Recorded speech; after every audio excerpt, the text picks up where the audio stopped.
Olá, boa tarde, seja muito bem-vindo ao Manchetes Noticidade desta terça-feira, dia 5 de maio. E olha só, o DEIC prendeu em Sorocaba um homem suspeito de roubo de cargas. E você vai ver ainda. Pela terceira semana consecutiva, Sorocaba registra queda nos casos de dengue, mas o número de registros da doença ainda preocupa. Moradores de São Roque reclamam de transtornos gerados por conta de obra pública. E mais, a segunda reportagem especial em homenagem ao Dia das Mães, produzida pelo jornalismo da TV Sorocaba SBT.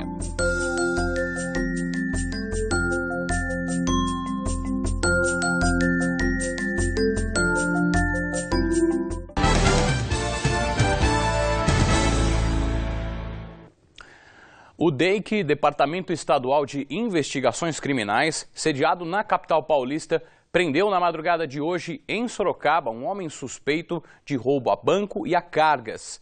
Ele foi detido na própria casa no bairro Trujillo. Segundo as informações do DEIC, ele é suspeito de chefiar o roubo de uma carga de uma empresa de eletroeletrônicos em Campinas, avaliada em aproximadamente 20 milhões de reais. E ainda em Sorocaba, um carro e 2 motos foram apreendidos depois de uma denúncia anônima no bairro Horto Florestal. Segundo a polícia, várias placas clonadas e objetos automotivos foram encontrados na casa onde os veículos estavam. Não havia ninguém na residência no momento da apreensão. A polícia vai investigar este caso. Em mais Sorocaba, 2 irmãos de 15 e 17 anos foram apreendidos depois de pichar 3 pontos diferentes da área central da cidade.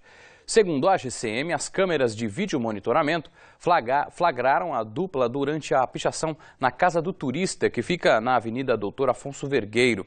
Em revista pessoal, os guardas encontraram uma caneta piloto e uma lata de tinta spray usadas aí na ação. Eles foram autuados por ato infracional de crime ambiental de pichação e liberados aos responsáveis. Os pais deverão pagar multa de mais de R$3 mil. Em Itu, uma mulher foi presa na rodovia Castelo Branco, suspeita por porte ilegal de armas. Segundo a Polícia Militar Rodoviária, no ônibus em que ela estava foram apreendidas 3 pistolas, um revólver e munições. Ela permanece à disposição da Justiça. E olha só, um vídeo postado na internet mostra o chamado rolezinho de bicicleta feito por jovens em Sorocaba. Pelas imagens, podemos ver dezenas de ciclistas na rua Álvaro Soares, no centro de Sorocaba. Vai!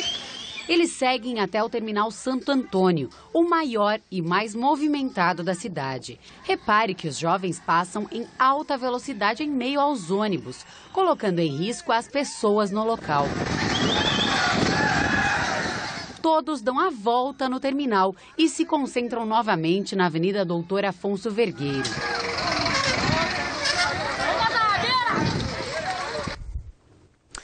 A Urbis, empresa responsável pelo trânsito e transporte de Sorocaba, disse por meio de nota que a Urbis foi pega de surpresa com o comportamento do grupo dos jovens.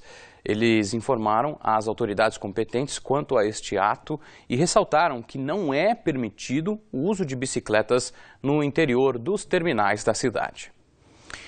E a semana começou com a divulgação da Prefeitura de Sorocaba sobre os novos casos de dengue registrados na cidade.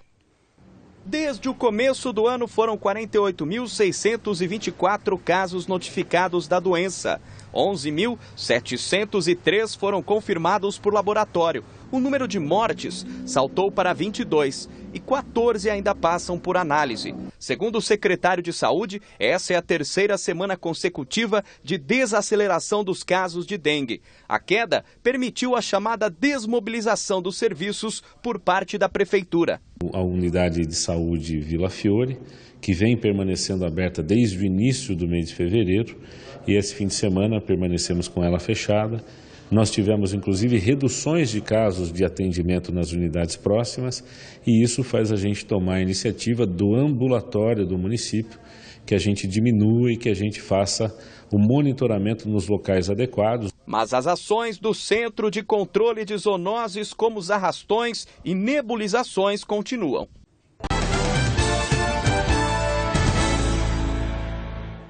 Uma obra que promete trazer melhorias para os moradores de um bairro em São Roque, ao mesmo tempo preocupa no momento. Tudo porque o local está intransitável para pedestres e motoristas. Veja na reportagem. A data do início não foi cumprida de acordo com moradores. Orçada em quase R$1,5 milhão, a obra para drenar a água pluvial não agrada a quem mora no Jardim Santa Vitória. As ruas, que já ficavam intransitáveis na chuva por falta de asfalto, agora estão piores. Por conta dos tubos de concreto no meio das ruas, sobrou pouco espaço para passagem segura. Dona Laide teve ajuda de um tratorista para chegar ao ponto de ônibus. Eu disse até o ponto, mas o ponto estava largado, muito barro. E o outro lá que estava trabalhando com o trator estava tentando amenizar aquele barro lá para todo mundo passar. E aí eu falei, e agora, como que eu vou passar, meu Deus? Aí ele pegou e falou, sobe aqui no trator. Aí eu subi e ele me atravessou até o ponto do ônibus. São dezenas de aberturas com aproximadamente 3 metros de profundidade. Nas laterais de cada uma, bocas de lobo foram abertas e também reduzem a margem da via. Seu Antônio mora no Jardim Santa Vitória há 30 anos e fala da falta de estrutura.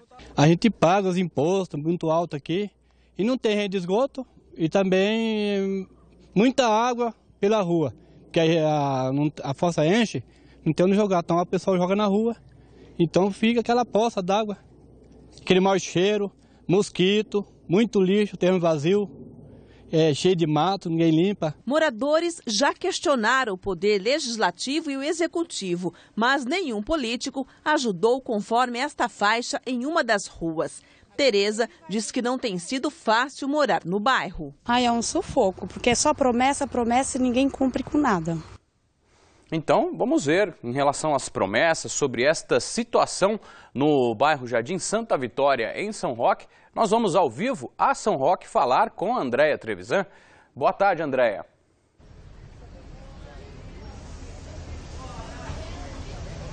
Boa tarde, Fernando. Boa tarde a todos. De acordo com a Prefeitura, existe um cronograma. Este cronograma de obras está sendo seguido fielmente e são 2 etapas para finalizar a obra. Eu vou conversar com o Sérgio de Ângeles, que é diretor de Planejamento e também do Meio Ambiente, para saber prazos. Boa tarde, Sérgio. Qual é esta primeira etapa e qual é o prazo para acabar?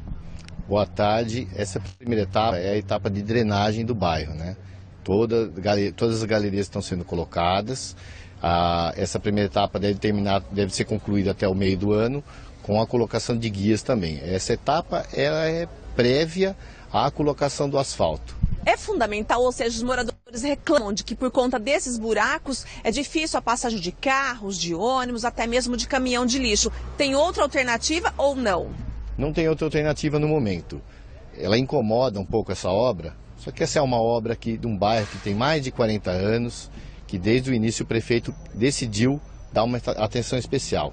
Então é uma obra que vai ser concluída até a metade do ano, depois vem a segunda etapa, que é a parte do asfalto. Nesse meio tempo, a prefeitura está com um cronograma acertado com a Sabesp para começar a colocação da tubulação para esgoto. Então a população lá tem que ficar tranquila, porque é uma obra que vai ter tanto a drenagem, todas as galerias, todas as guias, a colocação, a disponibilização de esgoto e o asfalto no final. Concluído isso, e paralelo a isso, a Prefeitura está protocolando essa semana, junto ao ITESP, o processo de regularização de todos os imóveis do bairro. Isso é uma etapa muito importante, que todo morador vai ter a documentação em dia do seu imóvel. Prazo para asfaltar todo o bairro, então? Prazo final? A gente entende que, após a conclusão da drenagem, a gente tem que esperar a Sabesp terminar todo o processo de implantação de esgoto. A gente entende que o asfalto é mais para o final do ano, começo do ano que vem. Ok, muito obrigada pelas informações ao vivo. Fernando, é com você aí no estúdio. Obrigado pelas informações, Andréia. E olha só, você também pode nos relatar o problema da sua cidade, do seu bairro. Nosso site é o tvsorocaba.com.br ou por meio do telefone, que é o 15 3238 8804. E ainda falando sobre São Roque, olha só que susto na cidade, hein? Nesta segunda-feira, por conta do vento forte, uma árvore caiu em 3 carros no bairro Jardim Ester. Os veículos estavam no estacionamento de um hospital próximo à rodovia Raposo Tavares. A árvore mede aproximadamente 5 metros de altura e, como nós podemos ver nas imagens, o para-brisa de um dos veículos ficou totalmente destruído. Felizmente, no momento da queda, não havia ninguém no local. Agora um recado aos moradores de Itu. A tarifa de água e esgoto não vai sofrer reajuste, diferente dos 4,42% que já foi anunciado. A informação é da Prefeitura da cidade. O jornalismo da TV Sorocaba SBT acompanhou no mês passado a coletiva em que o prefeito de Itu divulgou que os 33% pedidos pela concessionária Águas de Itu foram negados. A administração municipal disse que a Águas de Itu fez a interpretação equivocada da liminar concedida pela Justiça, que autorizaria este aumento, e afirmou de forma errônea ou errada para os meios de comunicação que têm direito de cobrar 33% dos usuários. Por meio de nota, a concessionária Águas de Itu informou que a direção da empresa e os advogados entendem que não devem divulgar o número do processo ou da decisão liminar para não tumultuar o julgamento da questão relacionada às tarifas. Informaram ainda que esta posição está em linha com a atitude da empresa em sempre respeitar a população e as instâncias jurídicas. E o telefone do SAMU de Jundiaí continua fora de serviço, hein? Segundo a Secretaria de Saúde da cidade, um caminhão arrancou os fios da rede de telefonia que atende a sede do Serviço de Atendimento Móvel de Urgência nesta segunda-feira. De acordo com a Prefeitura, não há previsão para que o serviço seja restabelecido. Até que isso ocorra, o contato com o SAMU pode ser feito pelo telefone. Anote aí, 11 99694 1386.